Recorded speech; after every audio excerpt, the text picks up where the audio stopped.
اعوذ باللہ من الشیطان الرجیم بسم اللہ الرحمن الرحیم 10 کمانڈمنٹس میں سے 9th کمانڈ آ رہی ہے، اور اس بات کے پیچھے مت پڑنا، اس کی پیروی نہ کرنا جس کے بارے میں تمہارے پاس علم نہ ہو۔ بے شک کان، آنکھ اور دل یا دماغ یا اپروپریٹ کہہ لیں عقل، ان سب کے بارے میں تم سے سوال ہوگا قیامت کے دن۔ یعنی یہ 3 جو اللہ تعالیٰ نے مین انسٹرومنٹس دیے ہیں، کان، آنکھ اور عقل، دل ہو یا دماغ، کیونکہ دل بھی سوچتا ہے، دماغ بھی سوچتا ہے۔ اس کے اوپر الگ سے میری ویڈیو ہے، انسٹرومنٹ آف انٹلیکٹ، عقل کا جو آلہ ہے وہ دل بھی ہے اور دماغ بھی ہے۔ ان 3 اعضاء کو یوز کر کے تم نے حق بات تک پہنچنے کی کوشش کرنی ہے، اور کسی ایسی چیز کی پیروی نہیں کرنی جس کے بارے میں تمہارے پاس علم نہیں۔ اس کا یہ مطلب نہیں ہے کہ آپ کو کسی چیز کا تعارف ہوتا ہے تو آپ اس کے بارے میں پھر علم ہی حاصل نہ کریں، کیونکہ اگر علم حاصل کیا اور بات سچ نکلی تو ہمیں پیروی کرنی پڑے گی۔ یہ بھی پبلک میں آپ نے کافی مشہور بات سنی ہوگی کہ جی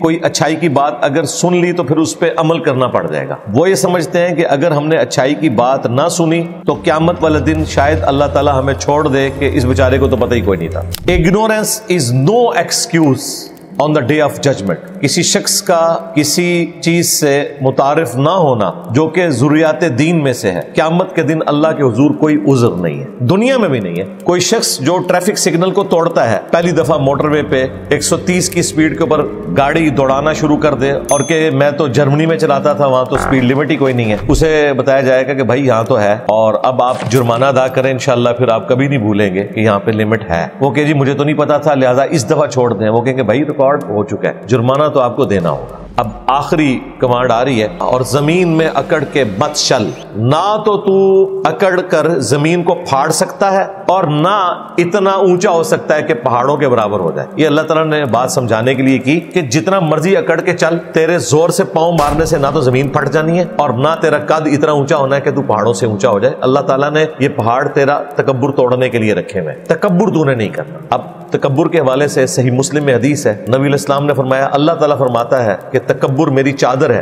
جو اس پہ ہاتھ ڈالے گا میں اسے ضرور عذاب دوں گا۔ یعنی تکبر صرف ایک ہی ہستی کو شایع ہے، اور وہ ہے جس نے سب کچھ پیدا کیا۔ مخلوق خواہ پیغمبر ہو، فرشتہ ہو، بڑے سے بڑا انسان ہو، تکبر نہیں کر سکتا۔ اللہ نے کہا یہ میری چادر ہے۔ یہ چادر اس لیے کہ آج بھی قبائلی سسٹم میں دیکھیں نا، جو سردار ہوتا ہے اس نے پٹکا رکھا ہوتا ہے اپنے کندھے کے اوپر، چادر وہ آنر ہوتی ہے اس کی۔ اگر کسی سردار کو ذلیل کرنا ہو، سیدھا اس کا وہ پٹکا کھینچا جاتا تھا ذلیل کرنے کے لیے کہ یہ تیری عزت ہے۔ تو یہ مثال کے طور پر بات کی گئی کہ تکبر میری چادر ہے، یعنی اللہ تعالیٰ میں جس طرح یہ سرداروں کی چادر ہے نا، تکبر میری چادر ہے، اس کو جو ہاتھ ڈالے گا نا اسے میں عذاب دوں گا، اور کسی کو شایع نہیں ہے تکبر۔ اور مسلم شریف میں ایک اور حدیث ہے، آپ صلی اللہ علیہ وآلہ وسلم نے فرمایا، جس کے دل میں رائی کے دانے کے برابر بھی تکبر ہوا، جنت میں اس نے نہیں جانا۔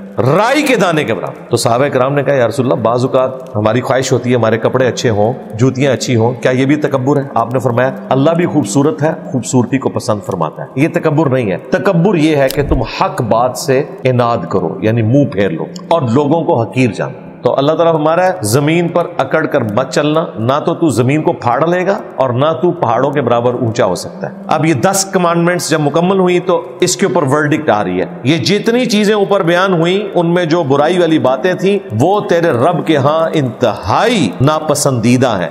یہ ہیں وہ حکمت کی باتیں جو تمہارے رب کی طرف سے تمہیں وحی کی جاتی ہیں اے نبی صلی اللہ علیہ وآلہ وسلم، اور آپ کے ذریعے پوری انسانیت کو یہ حکمت کی باتیں ہیں۔ یہ 10 کمانڈمنٹس کہاں سے سٹارٹ ہوئی تھی؟ 4تھی 5ویں کلاس ہے ہماری، توحید سے سٹارٹ ہوئی تھی کہ اللہ کے ساتھ کسی کو شریک نہیں ٹھہرانا۔ اس کے بعد ماں باپ کے ساتھ حسن سلوک کرنا ہے، اگر وہ بڑھاپے کو پہنچ جائیں تو ان کے سامنے عاجزی کے ساتھ اپنے کندھے جھکا کے رکھنے، انہیں اف بھی نہیں کہنا۔ اس کے بعد فضول خرچی نہیں کرنی، رشتہ داروں کو حق دینا ہے ان کا، مسکینوں کو بھی، اولاد کو مفلسی کے ڈر سے قتل نہیں کرنا، بدکاری کے قریب نہیں جانا، اور کسی جان کو قتل نہیں کرنا سوائے اس استثناء کے کہ قتل کے بدلے قتل یا فساد فی الارض، اور یتیم کے مال کے قریب نہیں جانا یہاں تک کہ وہ جوان نہ ہو جائے، اور کوئی چیز کسی کو تول کر دینی ہے یا باپ کے تو اپنا ترازو سیدھا رکھنا ہے، ایمانداری سے رزق حلال کمانا ہے۔ اور اس کے بعد آج والی یہ کمانڈ آئی کہ علم کے بغیر کسی چیز کی پیروی نہیں کرنی، اور آخری تکبر نہیں کرنا۔ ایک اور چیز اس میں سکپ ہوگی، وہ تھی کہ عہد کو پورا کرنا ہے، تم سے عہد کے بارے میں پوچھا جائے گا۔ اب یہ بات ہوئی کہ یہ حکمت کی باتیں ہیں جو آپ کو وحی کی گئی ہیں آپ کے رب کی طرف سے۔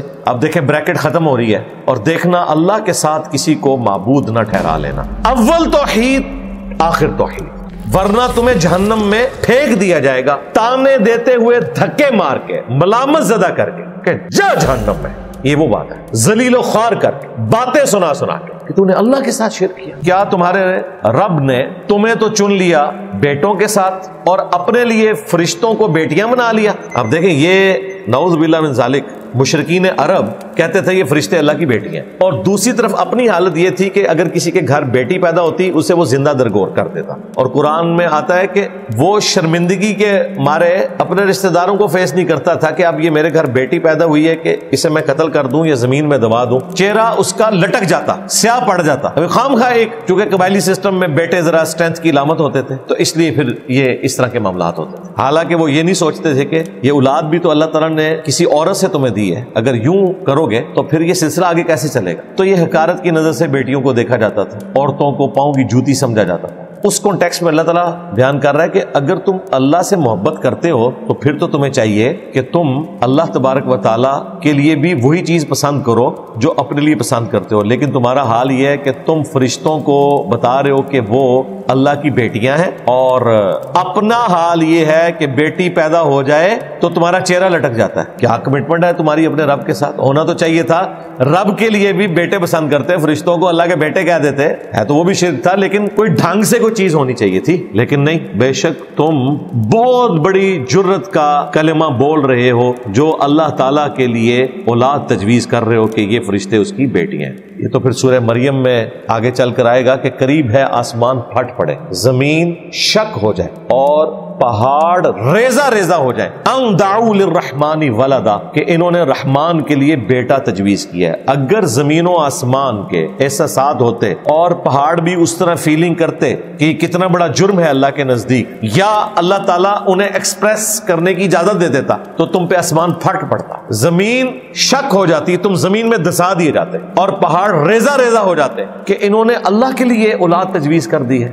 اولاد انسانوں کی ضرورت ہو سکتی ہے جنہیں یہ خواہش ہے کہ ان کا نام کوئی روشن کرنے والا ہو ان کے بعد، کیونکہ انسان کو موت آنی ہے، وہ ایسا کام کر کے جانا چاہتا ہے کہ اس کے مرنے کے بعد اسے یاد رکھا جائے۔ اللہ کو تو ایسی کوئی حاجت ہی نہیں ہے، اللہ کو تو موت ہی نہیں آنی، جسے موت نہیں آنی اسے اولاد کی ضرورت نہیں ہے۔ یہ اللہ کی خوبی ہے۔ قل هو اللہ احد اللہ الصمد لم یلد ولم یولد ولم یکن له کفوا احد۔ اللہ تعالیٰ سے دعا ہے جو حق بات میں نے کہی ہمارے دلوں میں راسخ فرمائے، اگر جذبات میں کوئی غلط بات میرے منہ سے نکل گئی تو اللہ تعالیٰ ہمارے دلوں سے دھو ڈالے، ہمیں کتاب و سنت کی تعلیمات پر عمل کر کے دوسرے بھائیوں تک پہنچانے کی توفیق عطا فرمائے۔ سبحانک اللہم و بحمدک، اشہد ان لا الہ الا انت، استغفرک و اتوب الیک، وما علینا الا البلاغ المبین۔ جزاکم اللہ خیرا۔